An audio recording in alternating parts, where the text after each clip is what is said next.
Hi, good day. Our topic for this morning is going to be about the different parts of chapter 1 in research, specifically in a language research. Since we have already discussed about quantitative, qualitative, and mixed method approaches to research, this time we shall be talking about how to begin writing your language research. For most of you, you have been accustomed to the usual formatting that we have when writing research. I believe that when you were in senior high school years, you were asked to write both qualitative and quantitative research works. But the format that we have in this institution, the University of Mindanao, is something different, and that we have to follow or adhere to this format as it is prescribed with the Research and Publication Center.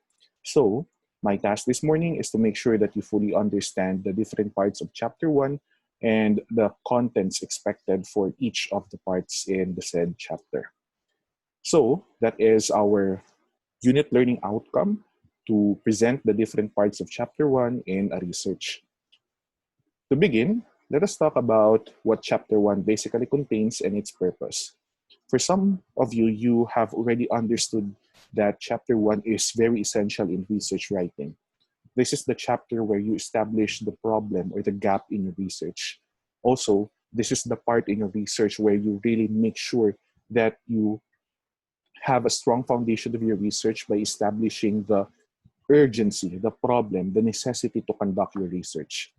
Without the first chapter of a research, basically, you will have no you will have no guide on how to write the entirety of the research, and at the same time you will have no set research questions or statements of the problem that will of course guide you in the course of the research writing. The first part of chapter 1, or by the way, chapter 1 is also called the problem and its setting. Okay, the first part of chapter 1 is the background of the study or the rationale. In other institutions, they label it as the introduction. However, in our case, we may use either background of the study or the rationale of your study. Now, research findings are considered to be the very substance of every research endeavor. Establishing a sound and effective background of the study is significantly essential. Why? Because a background of the study that is superbly written will make research enthusiasts or ordinary readers glued to the entire paper. Imagine someone who really has no idea about your research, and then he or she starts reading the background of the study, then this person might have already the interest to continue reading the entirety of your paper. That is how important the background of the study is. Writing the background, however, to most novice writers is truly a problem. Why? Because sometimes we have the difficulty in establishing our niche in research writing. However, the tip here is that we have to make sure how to start and how to structure our background of the study. Now, to ease this problem, there is this suggested paradigm for us to be guided of the structure when it comes to writing the background of the study. So first one is you write your personal stance. So maybe this will take a paragraph. And in the personal stance, you will have to discuss here the very reason why you would like to explore this kind of study. But of course, you should present it with related literature and facts. And then, after that paragraph, you will have to introduce more paragraphs discussing the problematic issues. This is where the global, national, and local contexts of the problem come in. And then, after you have established that there is an existing problem in these three levels, that is the time that you will have to discuss in the next paragraph the research gap. So the research gap here is the urgency. It's somewhat like you are establishing what's missing in the previous research works that you need to fill in. What is currently missing in the pool of knowledge so that your research could be able to contribute something and to fill in the gap existing among research works in the current pool of knowledge. So that's the importance of research gap. And since you have already established the research gap, might as well establish as well the urgency and social relevance. So in this stage or in this paragraph, you will have to establish how important writing your research could be. Why is there a big necessity? Why is there an urgent necessity to conduct your research? So that is what you're going to establish here. And then the last one is the dissemination plan. The dissemination plan is just a brief paragraph wherein you need to discuss the conduct of the research. How will you go about the conduct of the research if it is a research proposal still. But if it is already a conducted research, then might as well discuss in this paragraph how the research was conducted or was planned to be conducted. So as mentioned, the first paragraph of this section must reflect the personal stance of the researcher on the issue. However, make sure that your stance must be supported by the author's point of view. The second, third, and fourth paragraphs, this is where you will present the problematic issues in different levels, such as global, national, and local scenarios. Okay? And then the fifth paragraph must discuss the research gap and the urgency of the study. So as mentioned, the research gap simply illustrates the study's uniqueness compared to studies previously done. Okay? In this part, the researcher also includes the discussion of the importance of different variables, if quantitative, but if qualitative, the subject matter or the theme being studied in your research. And then the urgency must also discuss the relevance of the study as well as its social value. Now, in the University of Mindanao, we highly value social impact. That is why, when discussing about the research gap, you might also want to discuss about the social relevance or the social impact of your research. That is to make sure that your readers will really have a grasp of how important your research is to the society, to the people who might want to utilize your research findings. And then, of course, you may conclude it by showing the results of your study disseminated to reach larger audience. Okay? The second portion of chapter 1 is the statement of the problem or the research questions. In any type of research conducted, there are always questions that need to be answered. These questions will serve as the guide of the main objective of the scientific and scholarly inquiry. Terms, however, differ to types of research design used. So if it is qualitative, remember we use the term research questions. But if it is quantitative, we use the term statement of the problem. Okay? Now, one tip, guys, when you write your research questions or your statement of the problem, make sure that your research questions or your statement of the problem are written in a progressive manner, meaning you start with the detailed one and then you go to the next one and then the next one. It's not like a mix of different research questions wherein you can answer it in, let's say, in a manner that is not systematic. So you have to make sure that it's arranged systematically so that when you gather data and when you discuss data, there is this progression from this variable or this research question going to another one, then to another one. You may also use every research question as a springboard to another. So for example, you use your research question 1 findings as a springboard in gathering data for your research question number 2, and then so on and so forth. That is how you arrange or formulate your research questions. Ideally, when you write research questions need to have what and how questions. Okay. However, avoid questionnaire type questions or questions that could usually be found in your research instruments. Because if that is the case, then these research questions or these questions that you have written in your research questions, which are questionnaire-like, should have been placed in the research instrument and not in the research questions portion. Okay. The third part of your chapter 1 is the theoretical framework, or we also call it as theoretical lens. Theories are organized body of concepts and principles intended to explain a particular phenomenon. So in research, definitely it is the heart, because you cannot conduct a research without a strong theory, okay, without having major and minor theories. With this, it is ideal that researchers begin with this aspect before dealing with other equally essential parts of the research paper. Therefore, it is highly ideal that when you already have the working title or you already have the research questions in mind, you immediately look for theories that will support your paper. Because without existing theories, then definitely it would be more difficult for you to proceed with the discussion. However, there are some research approaches which will, of course, allow you to discover theories on your own. For example, if you use the grounded theory design for research, then if that is the case, then you may use a different theory, but the theory later on may be negated or affirmed. So once again, terms differ depending on the research design used. If it is qualitative, we call it theoretical framework. I mean, if it's quantitative, we call it theoretical framework.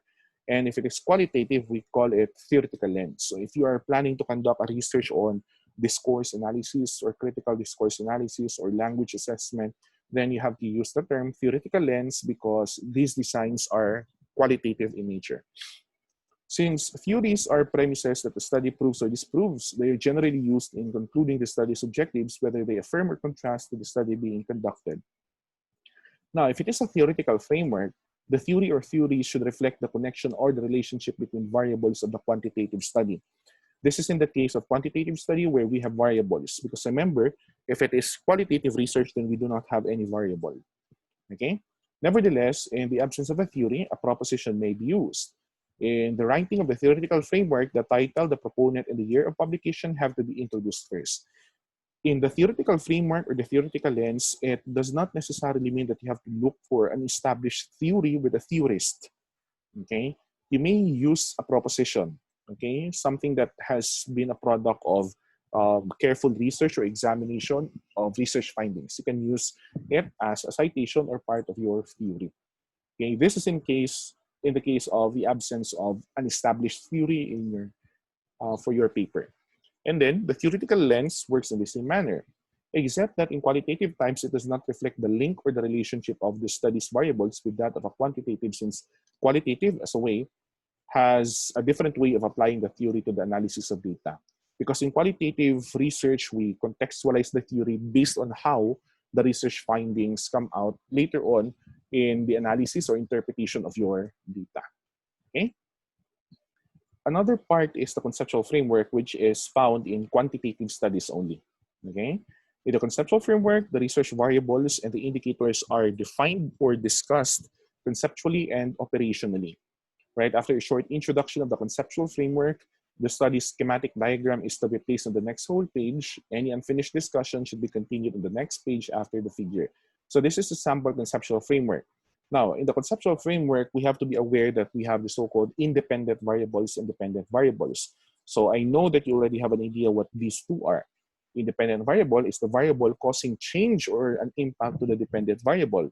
So as a consequence, it is the dependent variable which changes in the course of the experimentation or perhaps the conduct of the research. Okay, and then we also have the intervening variable or the moderating variable. The moderating variable is somehow the variable which causes a change in both the independent and dependent variable, or it may also cause an interference in the change that might be caused by the independent variable.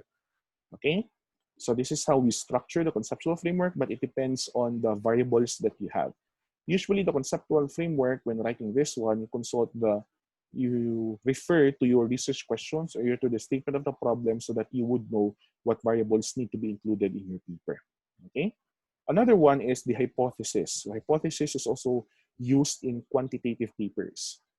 These are statements made on the results of the study before the conclusion is reached. So there are two types of hypotheses, and these are null and alternative hypothesis. So when you say null, it is a negative statement indicating the absence of a relationship between two variables, the absence of a significant difference between the proportions of two groups of persons or objects having particular characteristics, or it could also be the absence of difference between among the means of two or more groups with respect to a particular variable. So if you say null hypothesis, this is the usual statement we read when you read chapter 1. For example, there is no significant difference or there is no significant relationship between variables. That is null hypothesis. On one hand, when you say alternative hypothesis, this is also called as your research hypothesis. It is the positive form of the null hypothesis, so there is no negation. Okay, it may indicate the presence of a significant relationship between independent and dependent variables, or a presence of a significant difference between two means or two proportions.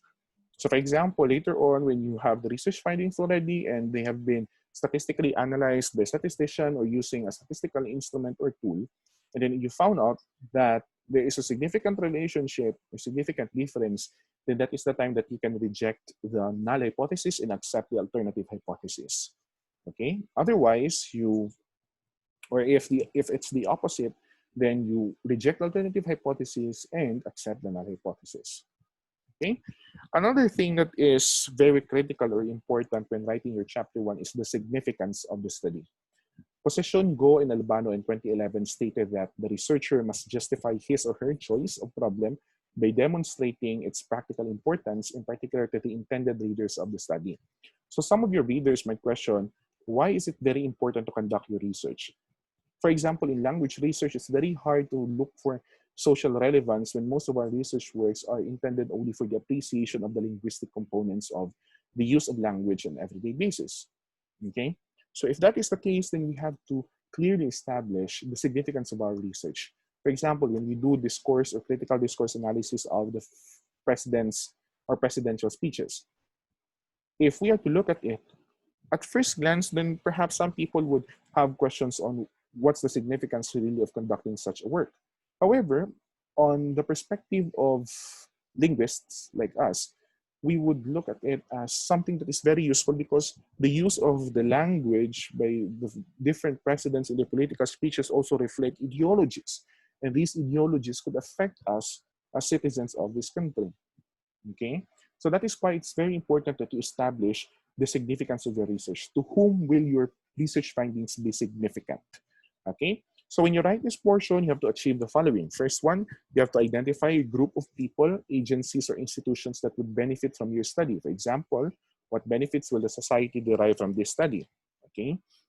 So when writing the significance of the study as well, you have to make sure that you arrange them based on the impact or the significance, based on the benefits rather the advantages that that person or people, agencies or institutions could get out of your research findings.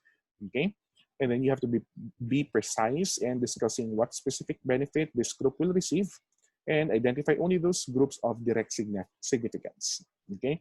So in the significance of this study, you have to make sure that you establish the strong significance of your research so that your panel members or your readers will not think that your paper is just for the sake of fulfilling academic requirements. It has really social impact, it has social relevance, it aims to contribute to the current pool of knowledge. Okay? And then we also have the scope and limitation or the delimitation of the study. Scope and delimitation define what the study covers and describes its boundaries. Limitations specify certain restrictions in the study that are essential but are not controlled by the researcher. So some of us interchangeably use limitation and delimitation, but I have to be very clear with this one. When we use limitation, that means these are limitations or restrictions that are beyond the control of the researcher, okay? But when you say delimitation, this is specifically referring to the restrictions that are controlled by the researcher or the researchers. So for example, I am the researcher and then I administered, let's say, 50 questionnaires to a class of 50 individuals. And then after the administration of the questionnaires, only 33 returned the questionnaires because the rest did not submit the questionnaires. And you were not able to find out that the set of questionnaires is lacking. Okay, it lacks a number of questionnaires. Then that is beyond your control, right? So that is part of the limitations.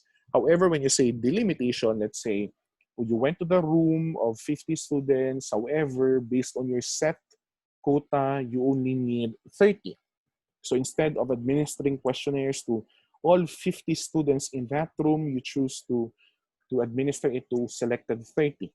Okay, that is delimitation. You are the one controlling the restrictions.